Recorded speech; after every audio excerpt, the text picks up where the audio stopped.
I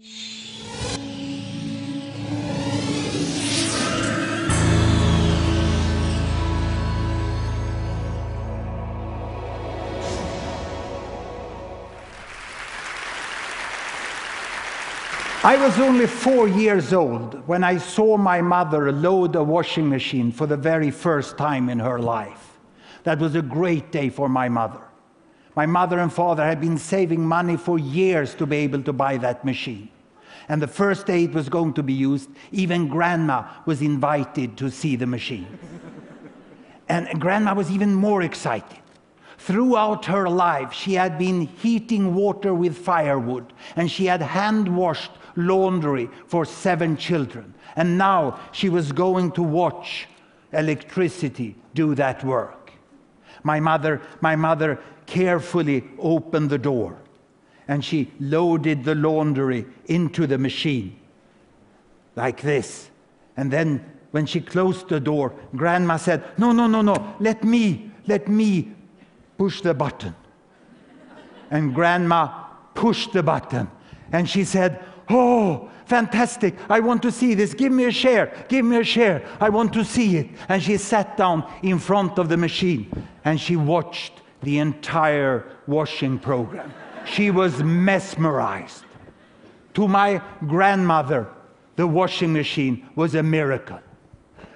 Today, in Sweden and other rich countries, people are using so many different machines. Look, the homes are full of machines. I can't even name them all, you know. And they also, when they want to travel, they use flying machines that can take them to remote destinations. And yet in the world, there are so many people who still heat the water on fire, and they cook their food on fire. Sometimes they don't even have enough food.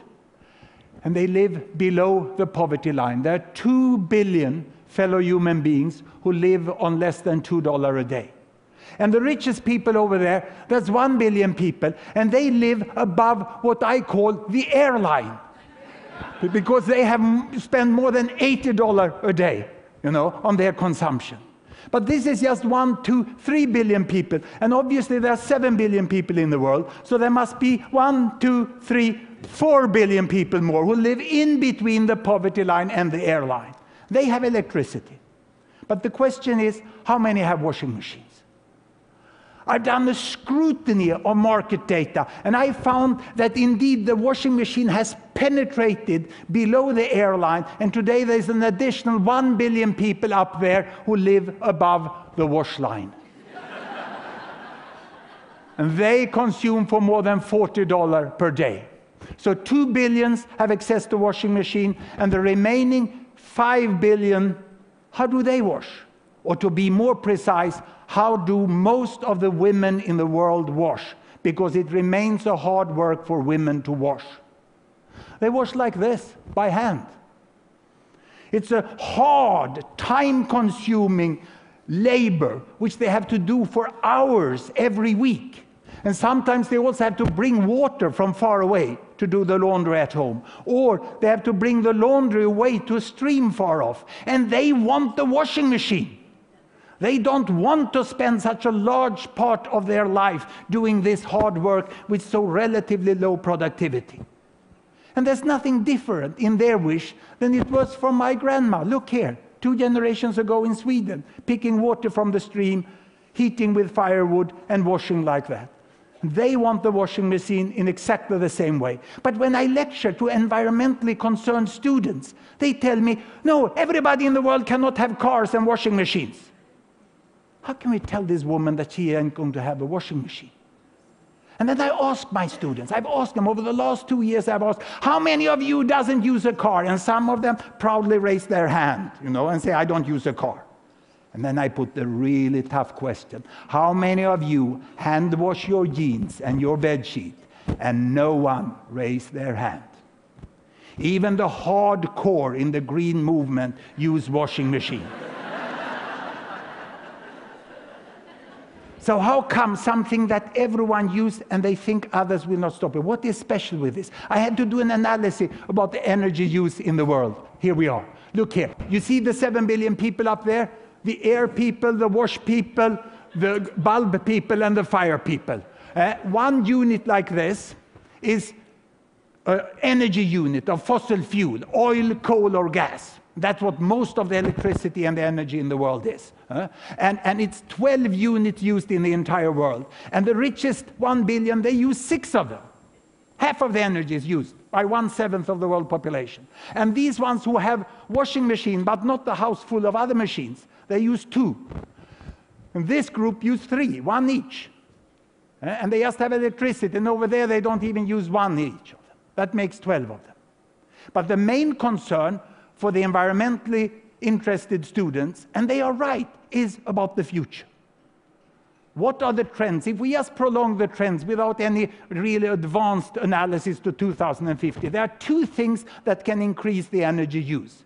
First, population growth. Second, economic growth. Population growth will mainly occur among the poorest people here because they have high child mortality and they have many children per woman, and that you will get 2 extra, but that won't change the energy use very much. What will happen is economic growth. The best off here in the emerging economies, I call them the New East. They will jump the airline, whop, they will say, and they will start to use as much as the Old West are doing already. And these people, they want the washing machine. I told you, they'll go there, and they will double the energy use, and we hope that the poor people will get into the electric light, and they will get 2-child family, we'll have a stop in population growth, but the total energy consumption will increase to 22 units. And these 22 units, you know, still the richest people use most of them. So what's needed to be done? Because the risk, the high probability of climate change is real. It's real. Of course, they must be more energy efficient. They must change behavior to some way. They must also start to produce green energy, much more green energy. But until they have the same energy consumption per person, they shouldn't give advice to others what to do and what not to do.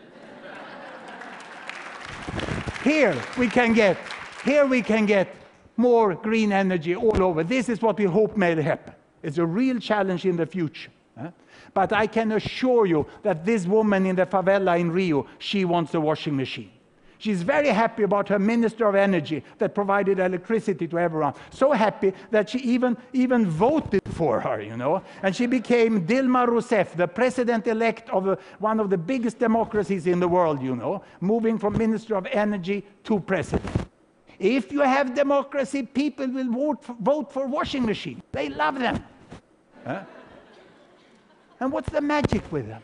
My mother explained the magic with this machine the very, very first day. She said, now, Hans, we have loaded the laundry. The machine will make the work. And now we can go to the library. Because this is the magic. You load the laundry, and what do you get out of the machine? You get books out of the machines. Children's books, and mother got time to read for me. She loved this. I got the ABC. This is why I started my career as professor, when my mother had time to read for me. And she also got books for herself. She managed to study English and learn that as a foreign language. And she read so many novels, so many different novels here, you know. And we really loved this machine. And what we said, my mother and me, thank you, industrialization. Thank you, steel mill. Thank you, power station. And thank you, chemical processing industry that gave us time to read books. Thank you very much.